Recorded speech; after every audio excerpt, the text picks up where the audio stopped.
What's up, ladies and gentlemen? How the hell is everybody doing? Live here. You know what I'm saying? Episode 54 of Sucio Sports. I'm Jermaine. Keyz is on his way. Um, yeah, man, we just episode 54. After such a good episode 53, we decided to come back, just me and Keyz by ourselves this week. We thought we were supposed to have somebody on this week, but it's actually next week that we're having a guest on.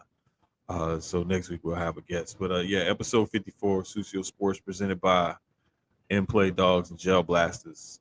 Y'all will see Gel Blasters in a minute. Um, I don't know where they at. I I can't. I'll pull it up once I add keys to the screen. You know what I'm saying? So, but yeah, man, episode 54. Um, Tomorrow's Halloween.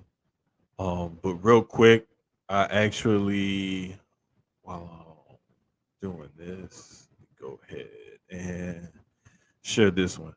Um, Real quick, if you haven't seen, like, this is the shirt that I'm wearing tonight. Let me move the mic right quick so you can see from Black Wrestling of Chris Bay. This is a Chris Bay design they did a couple years ago. Um, that I'm wearing tonight, and I purposely want to make sure I share this GoFundMe for Chris Bay. He's a friend of Black Wrestling, so he's a friend of mine by proxy. But he's a good dude, great wrestler, universally loved and respected by pretty much everybody in the community. I haven't heard anybody in the internet wrestling community, the IWC as they're affectionately known as, say anything bad about Chris Bay. But he had a really severe neck injury and had to have surgery, and I believe he's still in the hospital in the Detroit area, or he was at one point. But just something to put out there and share if anybody was interested in donating. Um, but yeah, I just wanted to make sure we shared that and kind of explain why I was wearing the T-shirt today for this episode. It's just a word behind it, because we all came together as wrestling fans. Most of us here on the network. That's how come a lot of us got in touch with one another, and how come a lot of us became friends and whatnot.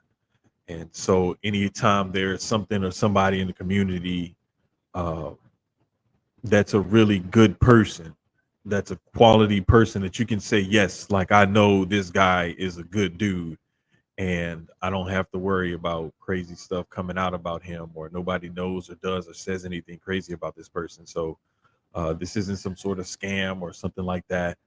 This is just something to help a guy out who, because wrestlers aren't like players in the NFL, NBA, Major League Baseball, NHL, what have you, where they have a players association, there's a collective bargaining agreement with the league, and so there's things in place to make sure that they're taken care of. Wrestlers are independent contractors, and if you're an independent wrestler or you're not signed with one of the two major promotions, even then, sometimes you may not have everything you exactly need to get things taken care of. So um, it's just something posted to kind of help him out in his time of need. We definitely want to continue to keep Chris in our thoughts and prayers, and hopefully everything goes well. Everything went well with his surgery. Everything goes well with his recovery. But yeah, just wanted to put that out there. But we here, we back. Another great week of sports. I don't know what's going on with Max right now.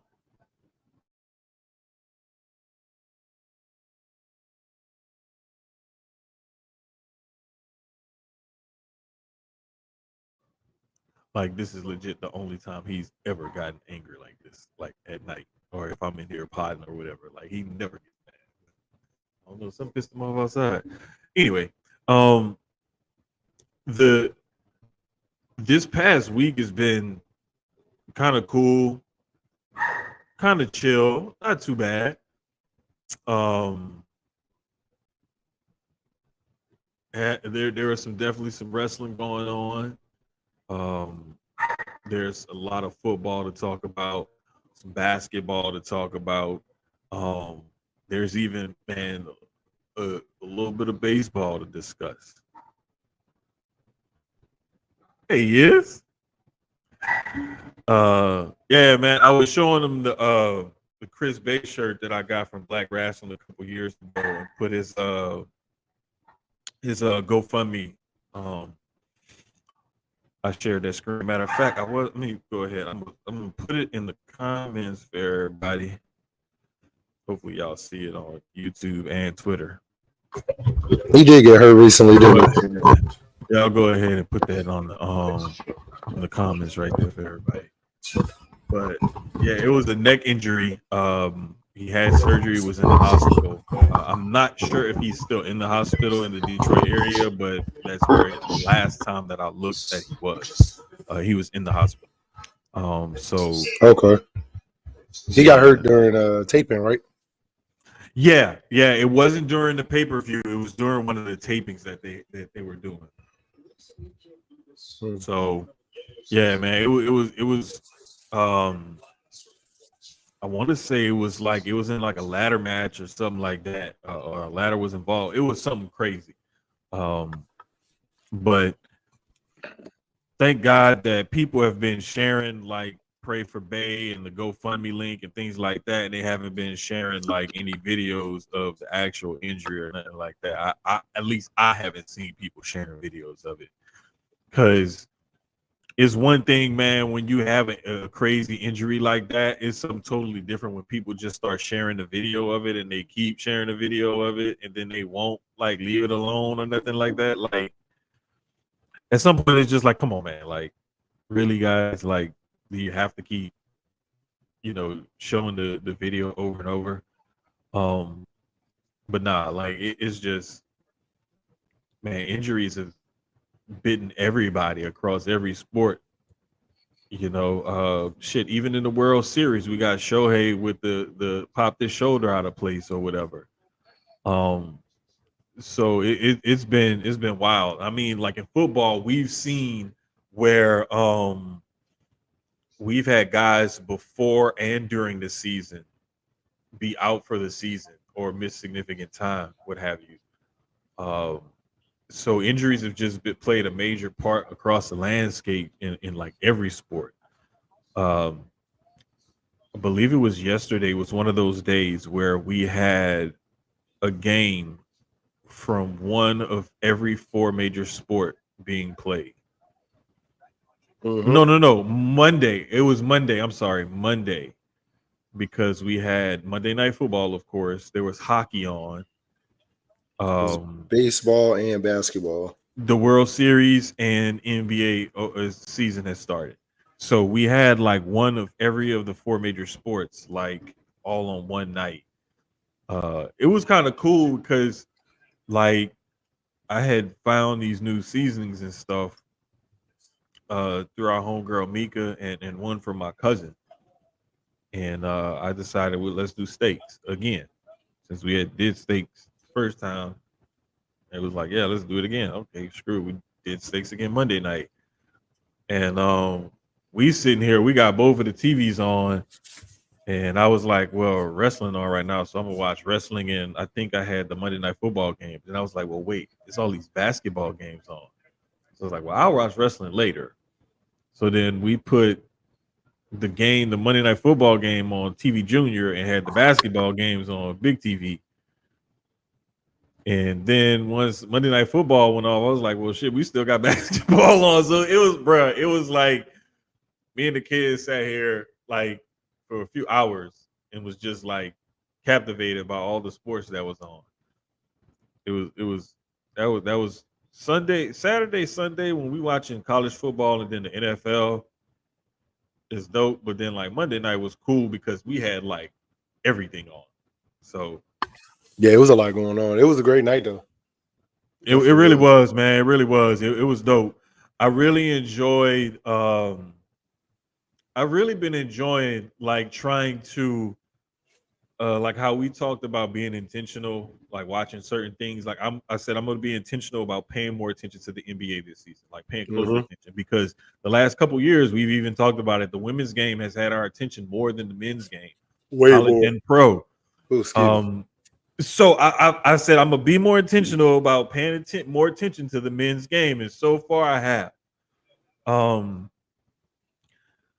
I'm really liking what the Lakers are capable of when AD is healthy and focused. And I keep preaching it, and I'm gonna keep saying it. Those are the two things in his career that he has never put together consistently long enough to show that, like, to live up to that. I'm one of the top 5 players in this game. Like, don't get it twisted. Yeah, and he started the season off really well. He really has. Even Monday, even losing to the Suns Monday, Mm-hmm. and I think the one thing I'm starting to like about this team is we're finding out what type of coach JJ is. And that's the best part of it. Total Mm-hmm. opposite of what we got last year from Darvin Ham. Mm-hmm. Still a really good coach. Just you can tell two different coaching styles. JJ he's very passionate. He's up, and the one thing that I love about him compared to every other coach LeBron has had, it's somebody who was his peer at one point, like as super recent, and he's not afraid to talk to him. He's not afraid to get in his face. He's not afraid to be like, hey, do this. This is what you need to be doing. Like when he was yelling at him about not shooting and like cussing, he's like, what the fuck? Why the fuck aren't you shooting? I love that about JJ because that's the kind of coach the franchise needs, but also LeBron at this point in his career. Right. Like he's pretty set in his ways now. And a lot of people or coaches and just people around him are afraid to say certain things to him. So when you get a fresh new coach that's just like, we cool, you my mans, but I'm gonna tell you when you're wrong. Like I'm gonna get on your ass. Like the thing that I like about it the most is it's not only that LeBron is more receptive to it or whatever, or like he's taking on a different attitude because there's a different kind of coach. We also got to think this is his 22nd year in the league. He's about to be 40 in December. Mm-hmm. He's a lot older, a lot more mature, and he knows he ain't got that much time left. You know, he knows his best days are behind him. So it's also that maturity and just knowing, like, I'm at the end. This is like one of my swan song seasons, you know. So I'm not going to act and react the same way I did before. And ever since AD got there, he's also been a lot more he's always like praised and uplifted his teammates, but he seems to be more resigned to the fact that he knows this isn't really my team any longer.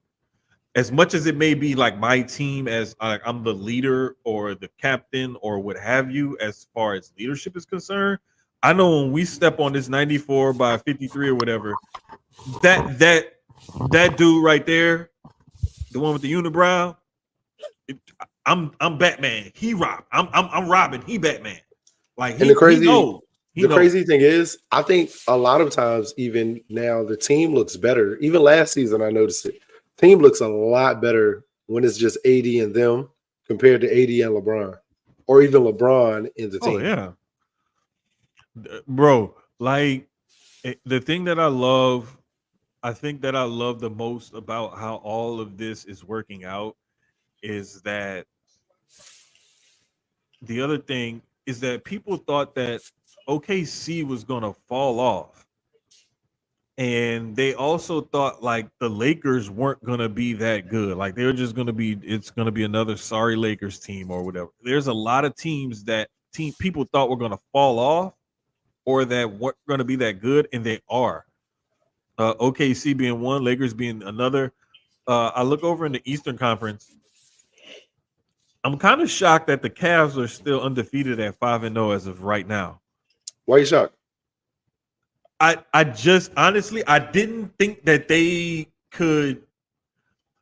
I didn't think that they were talented enough to start the season off this hot. To be perfectly honest with you, I just didn't think that they had it in them to start the season off this hot. I just didn't think they had it. I think they're the OKC of the East. Ooh. And I say that because like they've You got to look Hey, at it though. The way they've been uh-huh. building every Yeah. year for the last like what 5 or 6, even Because moving Donovan. they've been adding pieces. You're right. They've been adding Yeah, pieces. like and then even moving people, grabbing pieces like OKC the same way, getting draft picks, drafting Hmm. strategically, making sure they're Hmm. putting the right player in, not just the best player available, but the right best player available. Right. Eventually it pans out. You know, like not to seg the football yet, but look at Washington. They had been adding pieces here or there, and then Mhm. they finally get the quarterback, Yep. and now it's Yep. all coming together. Houston, Yeah. same thing. It was Yeah. little pieces, both of them, the Rockets and Texans, little Exactly. pieces over Yeah. time, and now they're the young core is playing together for a while, and those pieces are finally coming together. So I'm not shocked by Cleveland. I think it's going to get to a point where a lot of these teams are going to be really good, Hmm. and now you're going to have it where teams are going to be 9, 10, 11, 12, 13, 14 over 500 though. Like Right. Right. so now it's like it's going to look like how college football looks when you got like 13 through 16 and they're making a case for like why are we not making the postseason? You know what I Mhm. mean? Like I think the way the East and even the West is right now, it's the same thing. Like a lot of these teams have cases for being, you know, they might be 13th or 14th, but they're like 10 games over 500. Man, look, I'm also digging so far what the Suns are doing because they're healthy. Watching them play the Lakers a little bit that night, like that was fun to watch. Golden State is gonna have it rough because Steph is hurt now, and they look like a completely different team without Steph. But that's a good thing. Um, I think it finally because you're looking for your third star now that Clay is gone, right? So now mhm. with Steph gone, you you don't have Clay. So you're inputting two new people into the lineup in a sense. So now let's see what we got and who we got and see what they can do. I mean, they're in rebuild mode, whether they want to talk about it or not. So it's definitely not a win now. It's more Mhm. or less just win. So Well, the thing that's making it harder on them, I just looked at their depth chart. I forgot Wiggins was out the other night also, and I the believe D'Anthony Dodgers, Melton is out. So, bro, they literally got like three of this their is top crazy. guards out. Dodgers just tied Um, the game. It's 5-5 now. oh my gosh, Out of nowhere. bro, we told y'all last week, y'all got one. The Yankees got one job, beat the Dodgers. Because That's crazy. if I have to look at the Yankees and the Dodgers, which I've not watched a single damn game of this World Series, and I refuse to because I don't want either team to win. I wish both of them to lose. But if I had to root for one or the other, I would have to say I would rather the Yankees win than the Dodgers. Like I said last week, that's just my personal preference, especially as an Astros fan. But anyway, um, nah, just the way like some of these teams have been playing though, and Memphis being 2-2 right now, Sacramento being 2-2. But Memphis, I'm not as surprised. Sacramento, I'm kind of surprised because I really thought that team was on an upward trend. Now, water will find its level and they'll probably get it together. But as far as right now is concerned, I don't know, man. I don't know. I don't know. Uh, Another shocker: the Knicks playing as bad as they've been playing. 1-2 right now. They're up. Look like they're going to beat Miami tonight. They're up by 10 with about a minute left. So the Knicks should get back to 500 after that minute ticks off the clock. But it's just a lot of teams that have been surprising me so far this year, either playing up or down from expectations in the NBA right now. We had something. Wait, it was something else we were supposed to talk about with the NBA. No, I think that was it. That was it. Just reviewing a little bit of this and that.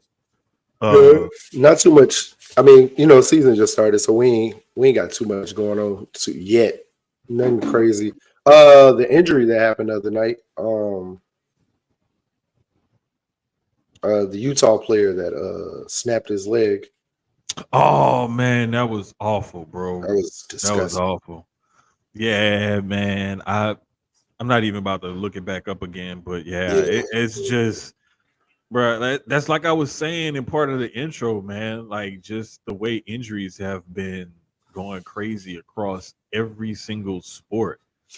Like we barely in the basketball, and we've already seen, like guys still recovering from off-season surgeries and slow to come back, like Embiid. PG hyperextended his knee in that preseason game. Old boy from Utah snapped his leg. Like it's just been one thing after the next after the next.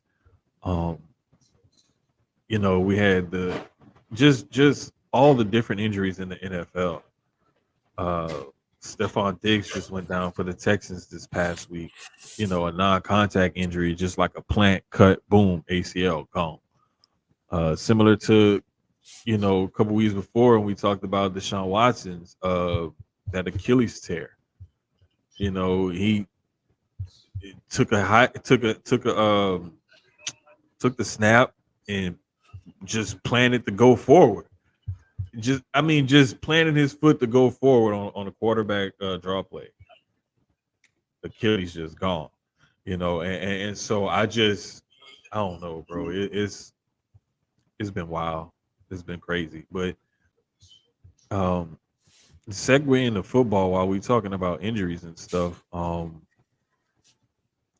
I'm really wondering, like, at what point. Um, I just want the Saints to get through one game healthy without losing anybody, bro. I can't. It's like as a fan, as a fan, I'm just like, man, who the hell is this? Every time I look at my team, I'm like, who the hell is this? I don't even know some of these people. I've definitely been there as a Laker fan. I think I've been there as an Eagle fan. I don't think I've been there as a Yankee or a Duke. So at least with college and that Hmm. and baseball, I've been pretty okay. Even on our down years, I'm like, all right, I at least know who you and you are. Um, Right, right. y'all are definitely in rebuild mode though. I think that's the biggest thing. And I don't know. I notice a lot of fans aren't saying it like that Hmm. because of the record and like the division is super winnable for y'all. But I also look at it like y'all are just low key in rebuild mode. The crazy part about it is they not even in rebuild mode. They're trying to stay relevant. It's just with the injuries they've had, and then I hate to say it, but when I see a guy like Cam Jordan, he can't get off blocks, and they're bumping him down inside more on passing downs and stuff. And it's just like I hate to see it, but it's like he losing a step or two, Yeah, and it's just they're in that unfortunate purgatory that you have between being a contender, being good enough or whatever, and then it's like, okay, it's time to tear down and rebuild. yeah. Right It's now they're in that weird medium. that weird space in between.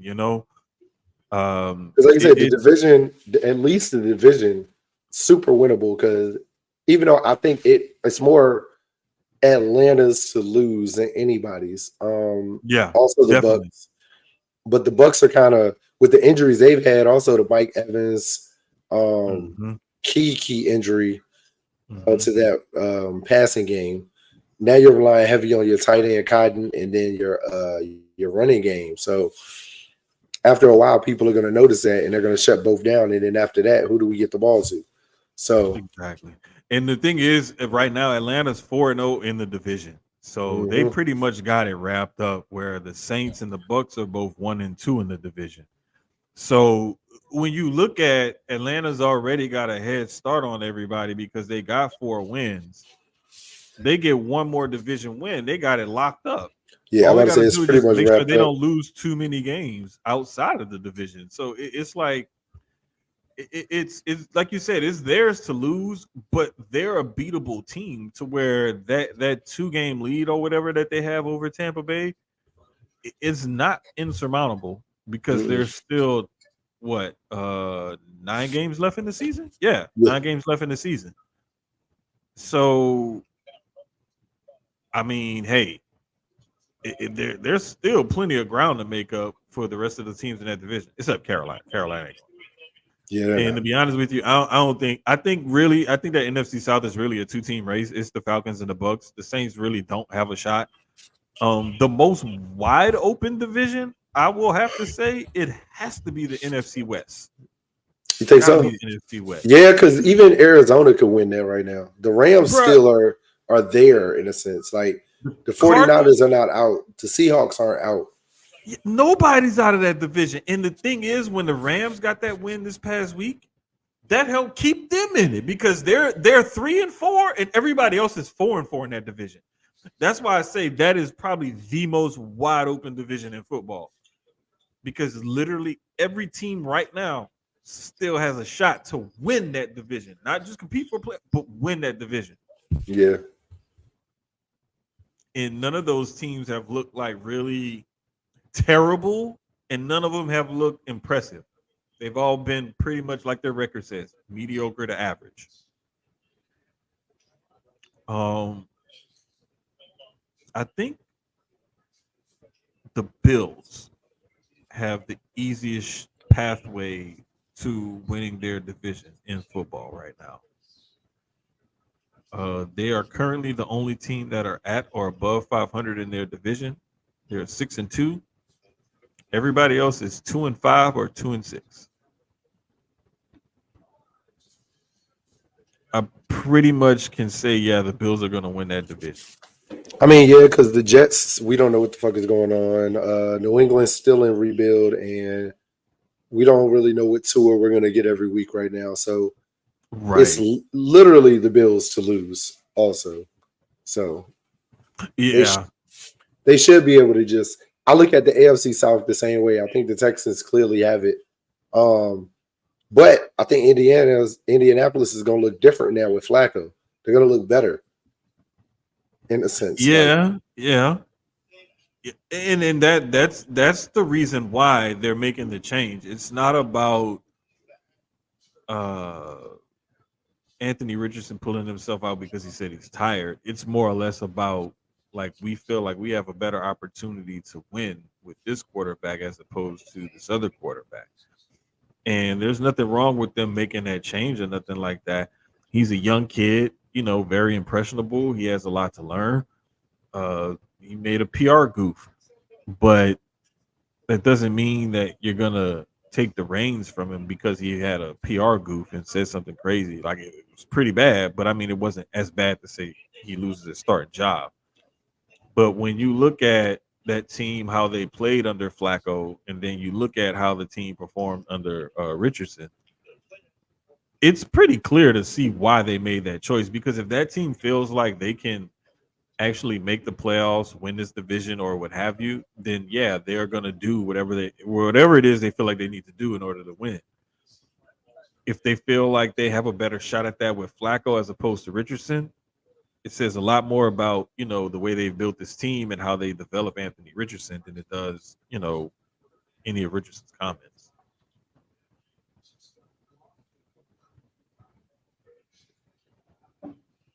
But I really think that like it's like Dre had asked us earlier, is there a quarterback development problem in the National Football League? And we touched on it like what 2 weeks ago, in a yeah, sense, when I was talking about a lot of these quarterbacks easily could be plugged in, right? But there's no true development system because they're being thrown into the fire game day one. hmm Instead of them having the veteran where they can sit back and learn. These teams are so, we got to win now. We got to do something now. We got to, instead of it being like, no, we need to look towards the future. I look at a Carolina. Bryce Young should have never been thrown to the fire so young. Hopefully it helps with him being able to sit out. I believe he's starting this weekend. Um, But I would envision the way they handled it. His confidence is gone. I'm looking at the Yeah. Anthony Richardson situation. I think that was just more or less like a dumb verbiage. Like, even if that's how you felt, you should have never Mhm. said that. You could have Right. easily Right. changed that to like, I had to use the bathroom or something. Um, I wasn't feeling right. yeah, something. Something. I mean, there's a ton of different things that you could do or you could say, but the thing that the thing that I didn't like about it was just the fact that he's so open and honest, and this is what we want from athletes. You get that, and now people are pissed. And it's like every single time an athlete is open, honest, and forthcoming, there's a section of people who are upset about it or who take issue with it or what have you. And it's like, do you really want them to be open, honest, and upfront and forthcoming and tell you what's really on their mind? Or do you want them to be open, honest, and upfront as long as it fits the narrative that you're looking for? I mean, I ain't gonna lie. I don't want my quarterback to say in the third quarter, I pulled myself out because I was tired. And It, say it, you it, say you had to use the bathroom. Say you had to pee, poop, something, anything. Your contact. Do something where you needed to come out for a right. moment. Don't just be like, man, I pulled myself out of the game because I was tired. Like, that just it it says a lot to your teammates before anything, to your coaching staff, then the fans. You know what I mean? Like, and I get it. That O line has been, a little decimated. So he's been running for his life. So I'm sure he is tired. But still, it's just something you just don't say in a sense, like, out loud. Right. That's something that you keep in the tuck. Like you may share that with your teammates, coaching staff or what have you, but that's not something that you're gonna tell the media. That's not something you tell the public or anything like that. Like, nah, we ain't gonna do that. You know what I'm saying? Like, it's just I don't know, bro. Like, but like we talked about continuing the quarterback development thing, I think that really it's what you surround that quarterback with and how you bring in a playbook, that's going to be conducive to him being successful. Because you cannot have a quarterback, you don't give him a line of block for him, you don't give him weapons to use, and then you don't have a playbook that jives with his talents and strengths and what you've built around him. Teams aren't Um, building quarterbacks and building teams around them anymore. They want quarterbacks that can just come in and just play with and use what they've already done. And they right. might tweak it a little, but for the most part, they're not doing like with the Bears, right? I Hmm. do think the type of players that they put around Caleb are the right players, but sometimes I'm watching and I'm like, is this tailored to Caleb, or is this just like, this Right. is, we went out and got the best players and we expect you just to be able to play. Yeah. And see that bro, that the thing is, man, like you when you throw a quarterback out there day one, you have to have a plan in place. And you have to have a couple of contingency plans in place also. And I just think that they teams don't often go into these situations with a solid enough plan in place. And we saw that with Bryce Young. Um, Not really sure what the situation is with Anthony Richardson because he only played a few games last year before he was hurt. Yep. He Only was played a kind of few hurt. this year because he was hurt again. Yeah, got hurt again this year, and it's like we haven't seen a big enough sample size. So I don't know, man. It's I don't think that they have a quarterback development issue. I think they have a lack of having a plan in place for these rookies. And not just as far as like coaching them up on what they need to do or what they need to learn or improve upon, but I think like building an audience, I mean building a team around them that's going to help them be successful. Um, that rookie quarterbacks are going to get everything thrown at them. So like they need to get rid of the ball quickly. They need to have sure-handed guys that can separate and catch the football. Guys that they don't mind checking it down or dumping it off to. You're going to need a line that's going to be able to block for them. And you're going to need a line that's going to be able to run block because you're going to want a run game that's going to help that rookie quarterback keep those safeties off of him and not load the box. And, just it's a lot to it. And Rome wasn't built in a day, but damn it, the way the NFL is structured nowadays, these teams should be able to do a whole hell of a lot more, a whole hell of a lot quicker than what they're doing. The first thing is you got to be smart about how you spend your cap money. That's number one. Number two, I just think they need to draft better and evaluate better. And a lot of the times I see teams that will draft guys that are not fit for what they do and that can't learn their system or just doesn't work in their system, what have you. I remember specifically like the Texans they were running a 3-4 defense, and they were drafting a bunch of guys that ran like 4-3 in college, trying to convert them into 3-4 defensive linemen. And they were playing in positions and spaces that they weren't used to. And people were calling them busts and this and that. And it's like, nah, when you take a guy who his whole football career is known to play defensive line this one way, and then you tell him all of a sudden, I want you to play this way now. Yes, he's a professional athlete. Yes, he's at the highest level of his profession and his sport, what have you. He should be able to learn how to do this. But when you have the muscle memory and whatnot, and you're so set on a certain thing, and then now it's like learn this. It's not that easy. Like I love when people say if a guy is not a good left tackle, well, put him at right tackle. Let him play guard.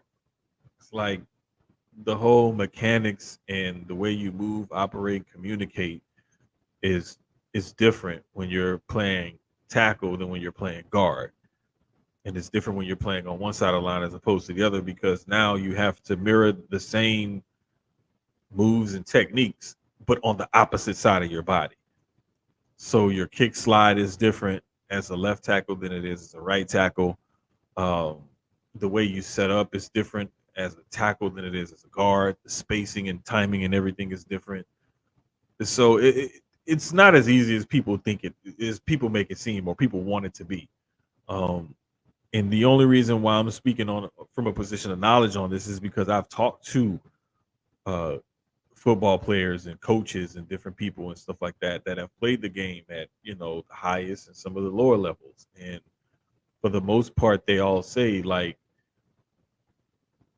when you're younger, it's a lot easier because you haven't developed that muscle memory and whatever yet. When you're older, it gets a little bit harder because you've developed such a muscle memory on things that it gets harder and harder for you to learn how to unlearn or relearn how to do something. Which is why things like Tim Tebow correcting his throwing motion, Lonzo Ball correcting his shooting, different little things like that, little bad habits that they try to break you of. Yeah, mostly unorthodox an unorthodox thrower and shooter. Because when I look at all the balls, none of them pause. Ooh. That was crazy. None of the brothers actually have, I guess, what you would call a traditional form of shooting. I think Lonzo's is a little more normal now than it used to be, because he used to have that weird like turn. Yeah, and even Melo does. But Melo's shot is just so automatic. Like he has that Trae Young, Steph Curry thing going with him, where he just comes down and he'll step past half court, maybe 2 or 3 steps and jack and just swish. But even his like form is weird. It's weird, but I think the thing that's helped him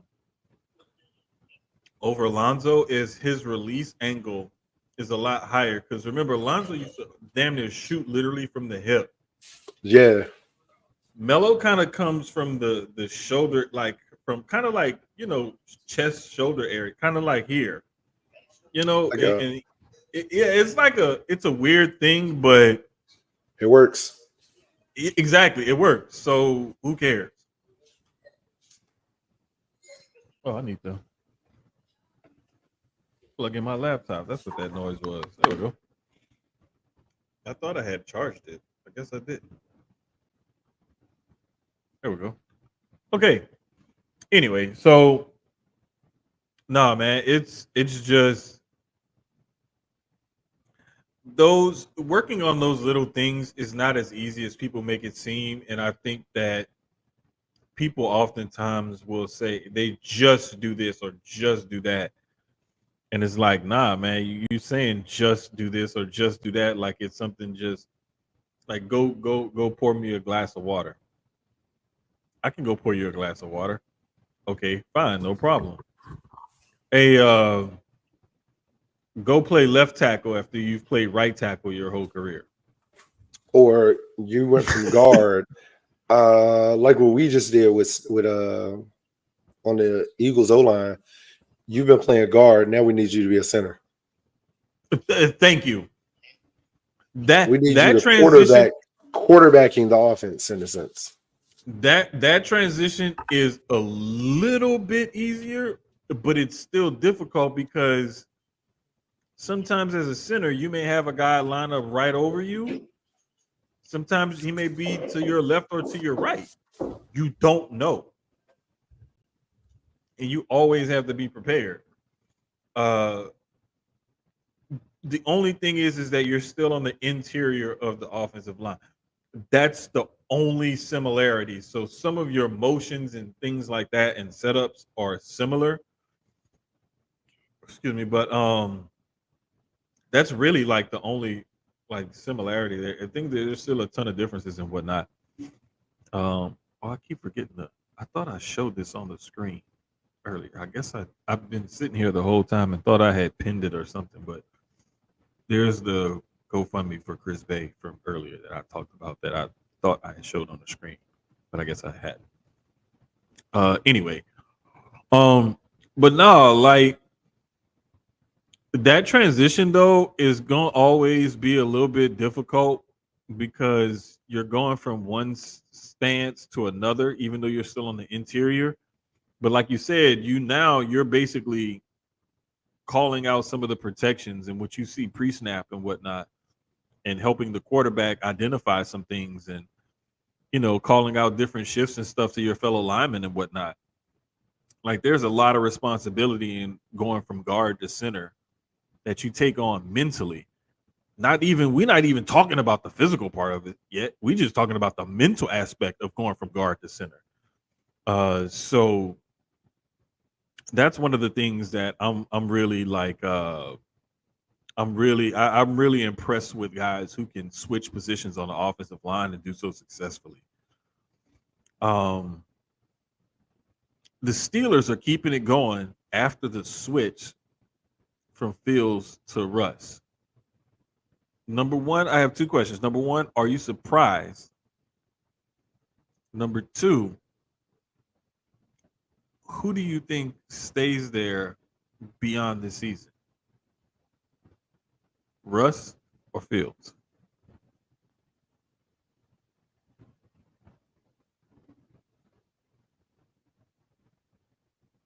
You're muted. Uh, There I we mute, go. There we I go. I muted on the computer. I I'm didn't not. just realize it because I was looking. I was trying to pull up like something to ask you to make sure I asked you the right question. So I was looking at a different screen. But no, I'm not surprised. I'm not surprised at all. Mhm. I think Russ is still a great quarterback. You give him the proper O line at his age that'll protect Mhm. him, where he's not running for his life. He's going to pick you apart. I think you have the correct wide receivers there, young, but he has the hands receivers. He has the speed. He has the run game. He has the Mhm. coach. Um, so I think either quarterback was in great position. I think now You don't move either one of them. I think Fields can definitely be their quarterback for the future. The good thing is he has Russ in house to learn from. I think you ask all the questions while you have him. You know, you show up early with them, you stay late with them, you Mm-hmm. shadow him, you become annoying. You Right. know, you're on his heels. Um, but I think it's a perfect situation for them. Like that transition shouldn't be bad because either this is Russ's last year or he might have one more. You know what I mean? Like all depends Right. on how he feels. But they're in a good place where they can always go out and get somebody else if they really don't feel that confident. But I think you have Mm-hmm. a young Justin in house that you can develop and mold with the team that you have also. I'm So I mean that's my answer to both. Like I think gonna be honest with you. I think I think they need to keep Fields, let Russ go after uh, this year trade value or because just let him walk. um just for like the long term aspect of it. Even let's say in the short term, right? You got to sign one of those guys to one of those 2 3 year deals or whatever, prove it type of deal. You're gonna be our starter. We're gonna commit to you, but I ain't giving you 50, 60, $70 million a year. Mm. You're gonna take this 30, this 35 for these 2 maybe 3 years or whatever. You're gonna be happy with that. If you ball out, then we'll resign. We'll come back to the table and And looking at the way things are going, I think that it would make more sense to make even that short term investment in Fields as opposed to in Russ. Now, it may make more financial sense for them to re-sign Russ because what if Russ is at the point in his career he was like, I've made all this money, I got a ring, I got kids, I got a wife, my wife got money, I got money. he should be there now. But no, this is what I'm saying. After this season, he's thinking, you know what? I'll come back for 15, 20 million. I may have to look at that, especially given what he does the rest of the I think the rest of the season is gonna prove who do we bring back and why. If Russ keeps going the way he's going and he keeps his team afloat and that offense looks better, you may have to have a conversation about bringing him back. Because even though they were winning under Fields, the offense didn't look great. Like they would only give up 10, 11, 12, 13 points a game, but they was only barely scoring 15, 16, 17 a game. Mm-hmm. I mean, you 4-2, yes, but look at how you got to 4-2. So that's why a lot of the times people say, I don't understand why they're doing this or why they're doing that. Sometimes there's perfectly good explanations. It's right in front of your face. You just don't want to see it. It's like with Texas going back to Quinn Ewers after he was healthy. Well, Arch Manning looks great. Da, da, da, da. Who was the starter? If that coaching staff and I like we talked about this. I said if that coaching staff, if their philosophy is you don't lose your position because of injury, Quinn Ewers is coming back in. But if they feel like if they're more along the lines of we need to ride the hot hand, then Arch will stay. But Quinn was the one who won the battle out in camp or whatever. He was the one who had a better grasp of the playbook and the offense and everything. Arch looks great, yes, but it's with the limited knowledge and functionality of that playbook that he has. Mm-hmm. We saw what happened when Quinn didn't look good and they put Arch in, and then Arch didn't look good and they put Quinn back in. That's why they made that decision. So I don't know. Sometimes I think people tend to not look at the full picture. They tend to kind of have their blinders on and you're only looking at it in one aspect or what have you. Whereas you need to be a little bit more open minded about how you're seeing it and how you're going forward. Um, Speaking of being a little bit more open minded about how you're seeing things and how you're going forward, you dropped something on me today that since we touched on college football, let's go ahead and get into one of the major topics that we had on the rundown to talk about. Cam Ward and um, comparing the stats that he has to other Heisman Trophy winners. And I looked at it and I'm like, okay, through these games, and you compare him to the other. I'm trying to pull it up on the computer screen so I can share with everybody.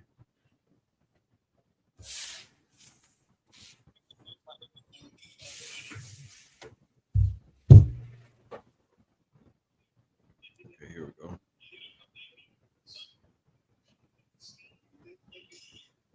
All right, so you're looking at Cam Ward's stats compared to the last three Heisman winners through 7 games, right? He has more passing yards than everyone. Mm-hmm. Just as many touchdowns as Bryce Young had in 21.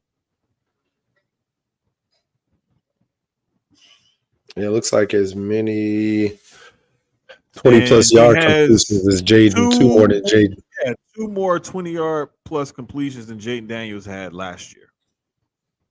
So he's right there with everybody else's stats.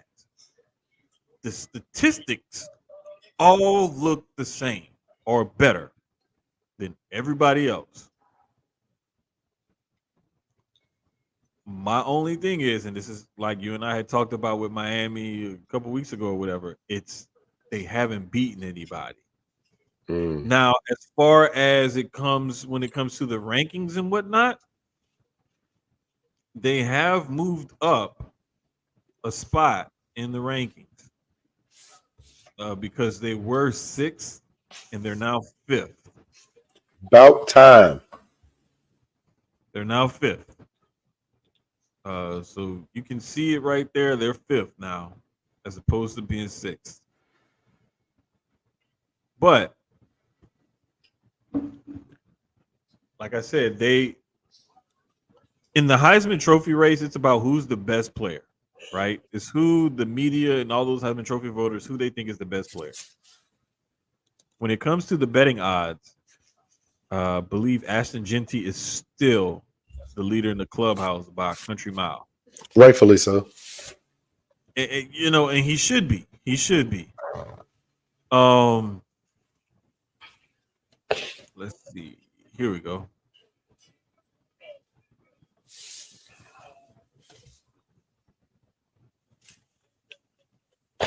Right now, courtesy of FanDuel, and this was from I believe earlier today with who is this? Sports Illustrated. Odds courtesy of FanDuel Sportsbook. Updated 2024 Heisman Trophy odds.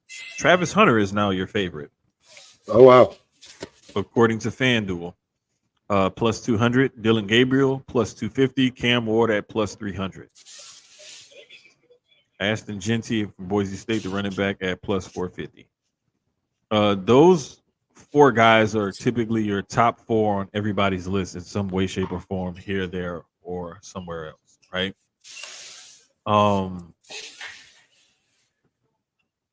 What I'm looking for now, I'm looking for my sports book. I think I got to log into it before they show me the odds and whatnot. But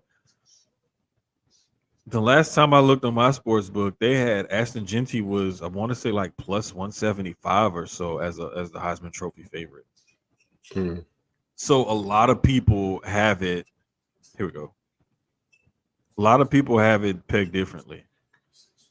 And y'all gonna have to bear with me because they don't have it in order. So I gotta like scan the list and read it. But they now have Dylan Gabriel is plus 230. He's moved up that list a lot. Oregon keeps winning, and they're number one in the country right now. After that Ohio State win, that launched them. His Heisman Trophy and their rankings up the board.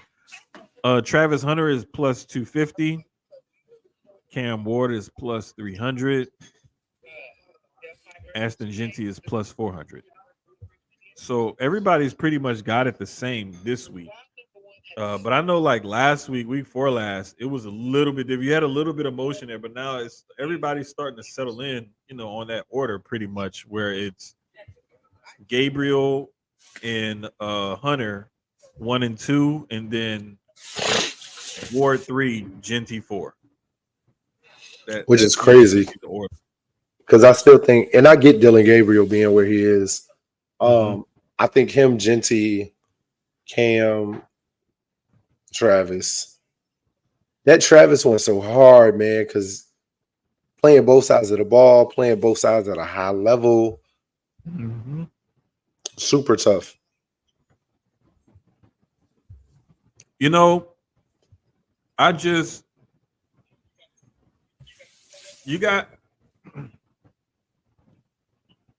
got the best overall running back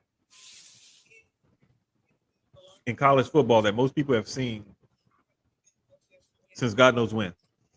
You have the first two-way player that what you about to make? One of the interns making too. I didn't know what she was making. I thought she was about to make some more of these damn pumpkin cookies and stuff. Told her I ain't buying no more pumpkin stuff. You make another damn pumpkin thing in his house. I swear. Well, use that and make whatever is left, and then no more pumpkin. Anyway, then my coworker, they giving away pumpkin cookies this month. She sent home 2 more boxes of the damn pumpkin cookies. Can't get away from that pumpkin, bro. Like I can't. Now I'm not gonna lie. She did give me a box of maple cream cookies, but anyway, man. But no, like this race is just. You have one of the best running backs in college football in forever. You have a legit 2-way All-American, and then 2 of the best quarterbacks in the country on 2 of the best teams in the country. So it's like, it's really a pick who you like. Who do you think? Like, how do you feel? You look at Genty and it's like, well, he's not playing against anybody. He plays at Boise State. He's at that school. He's playing whoever is on his schedule, and he's making them look ridiculous. And that's always that's what I hate when everybody uses. Like, I feel like for the Heisman race outside of Oregon, you can't really use strength of schedule or who they've beaten and stuff like that because Travis and Shador are playing the Big 12. Boise State doesn't play anybody.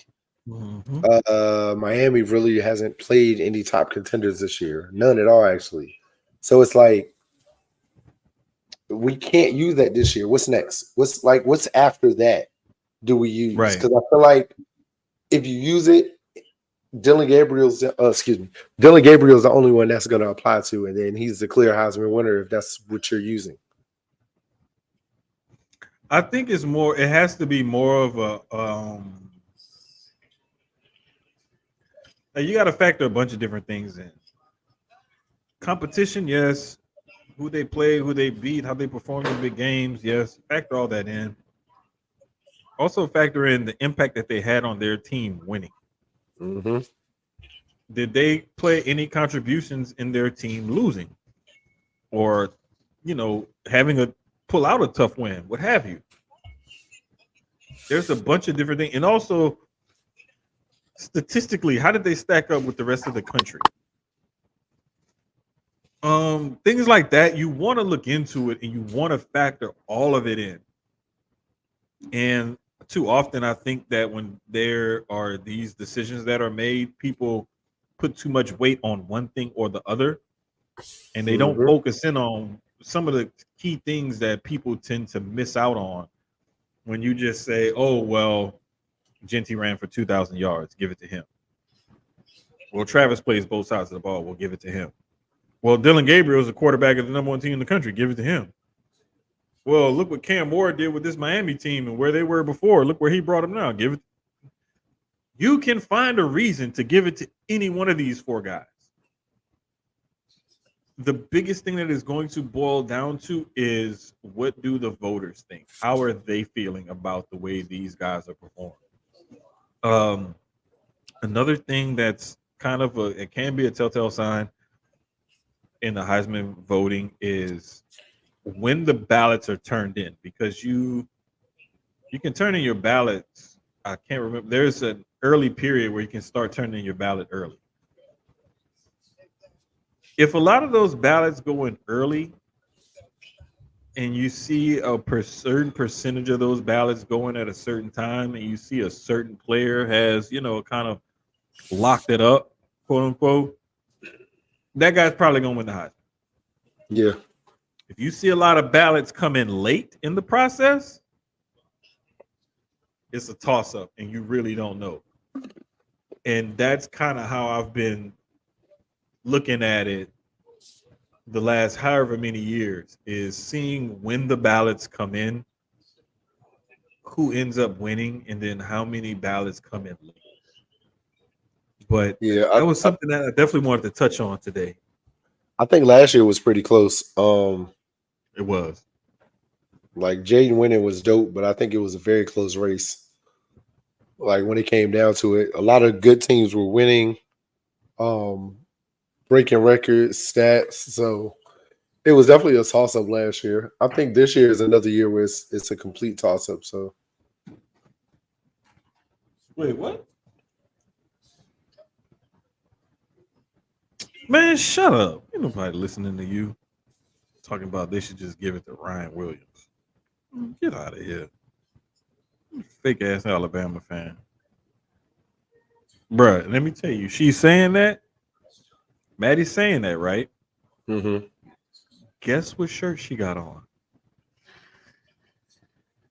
She got on an LSU shirt. For my cousin that played their wide receiver there a few years ago, she's literally wearing a LSU shirt with his name on the back and his number on it and a big ass tiger on the front. Mm-hmm. While she's saying thank you. This is the kind of shit I have to deal with here. But I mean, who at LSU would you give it to? I mean, I wouldn't give it to nobody at LSU right now, to be honest with you. If you know what, if anybody, I'd give it to Will Campbell, the left tackle. He's a bad motherfucker. Him and Emory Jones, the right tackle, I guarantee you, Will Campbell will be probably a top 6 pick in the draft. I think Jones may be a first rounder. He may fall to the second, but I think Jones is going to go at least second round. But those 2 tackles at LSU, yeah, they're definitely going to be picked very high in this upcoming draft. But that defense, though, man, ugh, Jesus.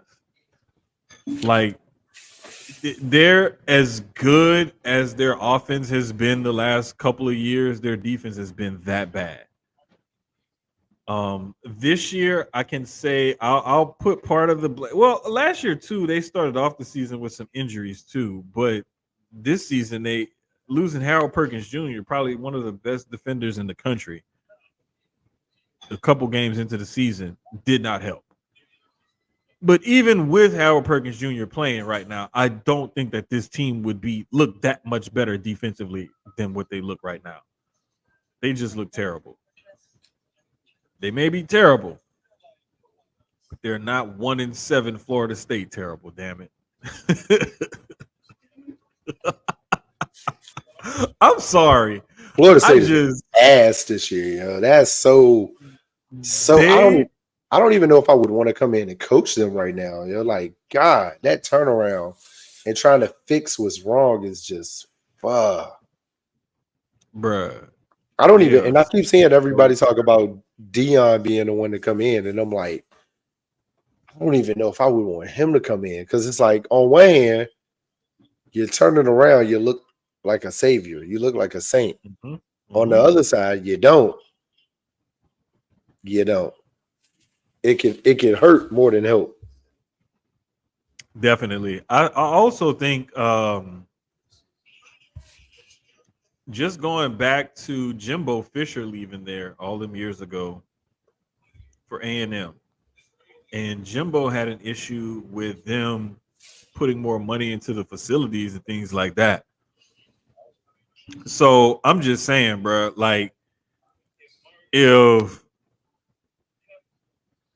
if they don't do something about wanting to improve that school, the facilities, put more money into the program and shit like that, it don't matter if you could bring Nick Saban back and give him an NIL guy to deal with all the NIL shit. He's not going to be able to turn that program around. Nah. So I mean, it don't matter. You know what I'm saying? What can you fucking do unless you do the right thing and put money into the program and whatnot? And So I think that boils down to just like any program, when you have like the high profile players coming back, making them a part of recruiting, showing like, hey, coming here isn't a bad thing because we put players in the league if that's where you want to go. It's a lot with Florida State that can be corrected. Maybe bringing in a high profile coach like Dion is what they need to do, like he's done everywhere he's been so far, bringing attention back to the franchise, bringing some of the well known players back home in a sense to coach. Different things like that, like hell, sticking to Miami and signing Ed Reed on your defense. mhm. Stuff like that is what's key. But it's got to start somewhere. It's definitely got to start somewhere. So I really think the only way that like that school can come back, quote unquote, is they're gonna have to get the right coach in there, the right staff, and get like a hot recruiting class.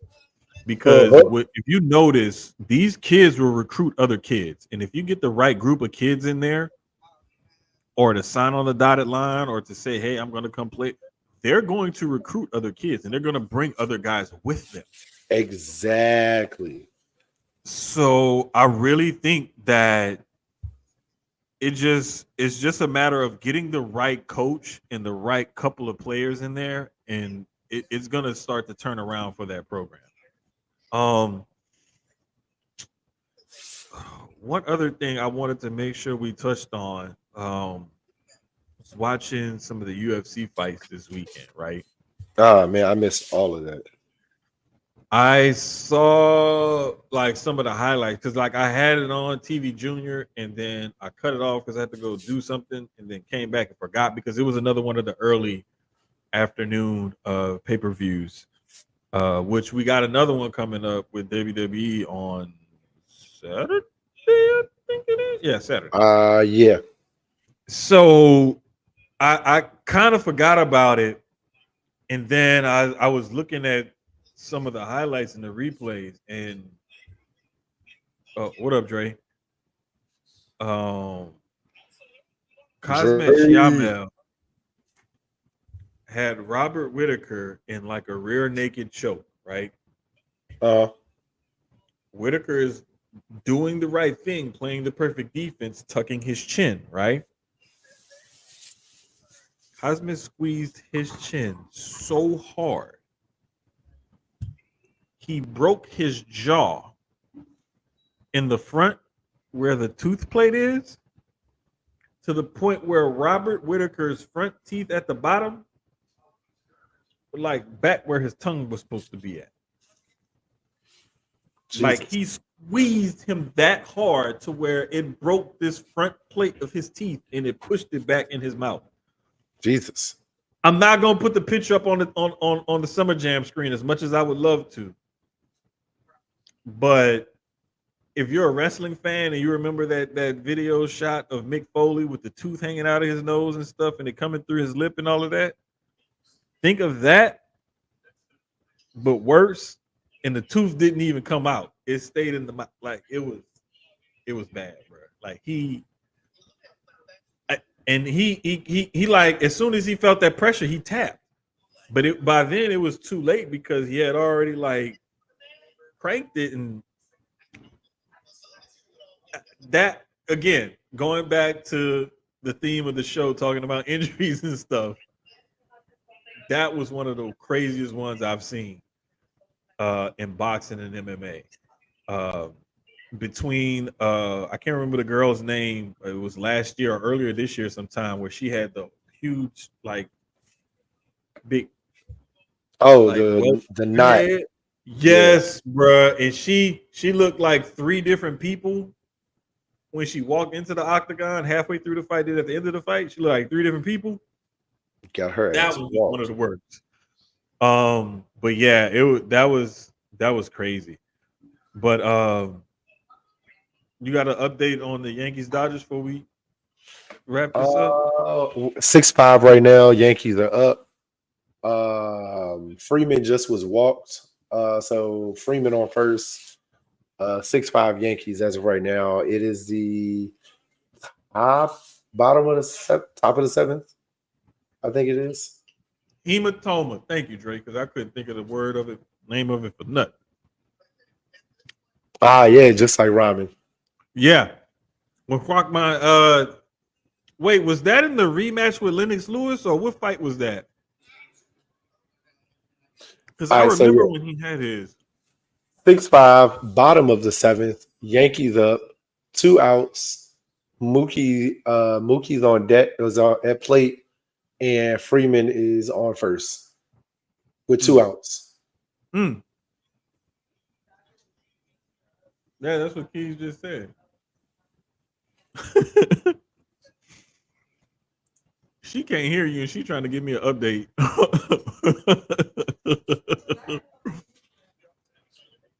Talking about she didn't know if you was moving fast enough. Nah, he watching the game. He got the game on. Yeah, I'm actively watching as we're potting.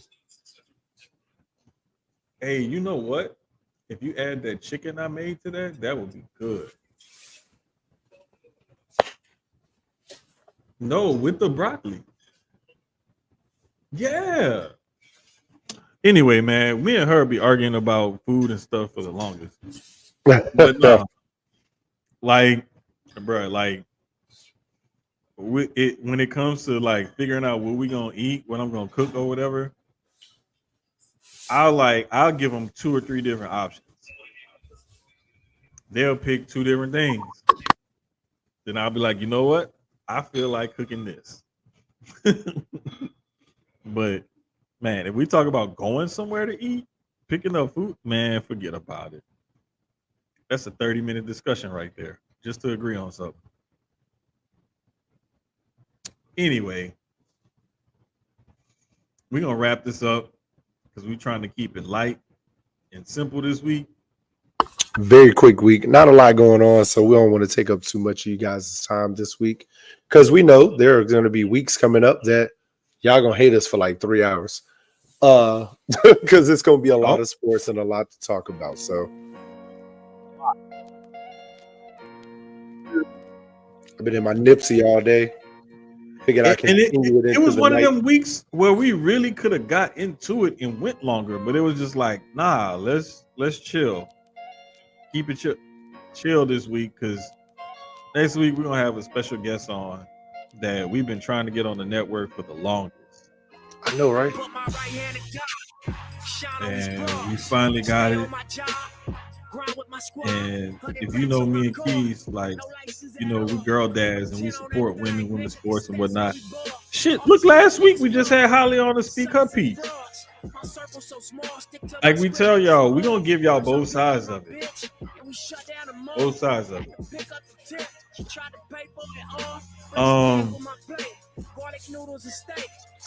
Who wins tomorrow?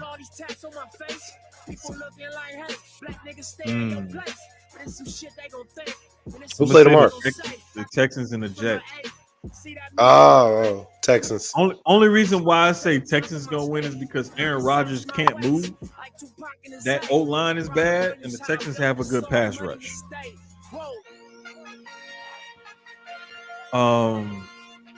Texas may have a hard time moving the ball, especially in the pass game against that Jets defense, but I think they can still do it even with Diggs going Kill my down. right-handed guy. Joe Mixon has been balling out.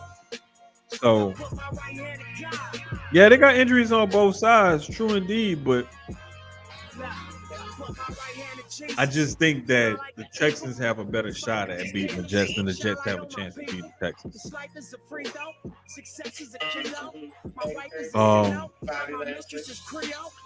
For my brother Keyz,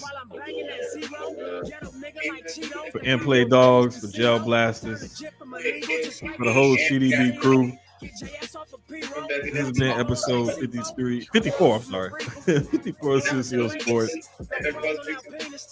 We'll holler at y'all next week for episode 55. Peace. Bye.